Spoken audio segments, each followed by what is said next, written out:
Hello guys, સ્વાગત છે તમારું મારી ચેનલ ભારતીય ફૂડ મેજિકમાં. આજે હું તમારા સાથે શેર કરવા જઈ રહી છું ચીલી ગાર્લિક ચીઝ મેગીની રેસિપી.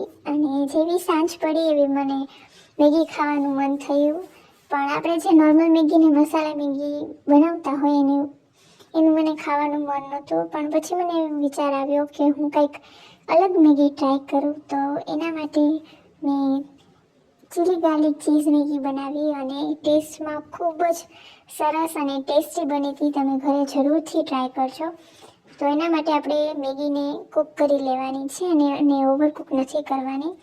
પછી આપણે ખાંડણીમાં 6 કળી જેટલું લસણ લેશું અને પછી એમાં અડધી ટીસ્પૂન જેટલું કશ્મીરી લાલ મરચું પાવડર એડ કરવાનું છે અને એને દસ્તાની મદદથી આપણે ટીચી લેશું.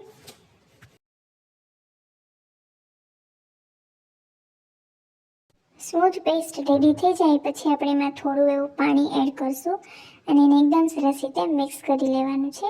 આપણે ગાર્લિક ચટણી તૈયાર થઈ ગઈ છે. પછી હવે આપણે એક પેનમાં બટર અને તેલ એડ કરવાનું છે.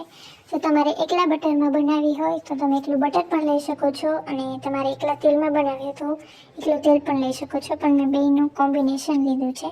અને હવે આપણે એમાં જે ગાર્લિક ચટણી બનાવી એને આપણે 1 થી 2 મિનિટ જેવું આપણે એને સાતડી લેવાનું છે.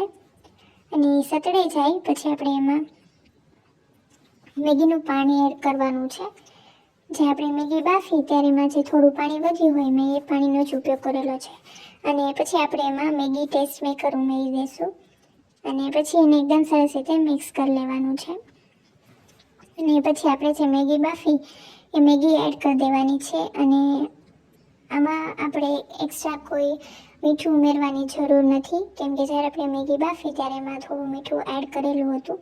અને આપણે ચીઝ પણ આમાં એડ કરશું એટલે એનું ટેસ્ટ પણ બેલેન્સ થઈ જશે એ મુજબ. એટલે એક્સ્ટ્રા સોલ્ટ એડ કરવાની જરૂર નથી. અને પછી મેગી ઉમેરીને આપણે એને એકદમ સરસ રીતે મિક્સ કરી લઈશું. હવે આપણે ઉપરથી ચીઝનું છીણ એડ કરવાનું છે. ચીઝનું છીણ તમે તમારી ઈચ્છા મુજબ એડ કરી શકો છો.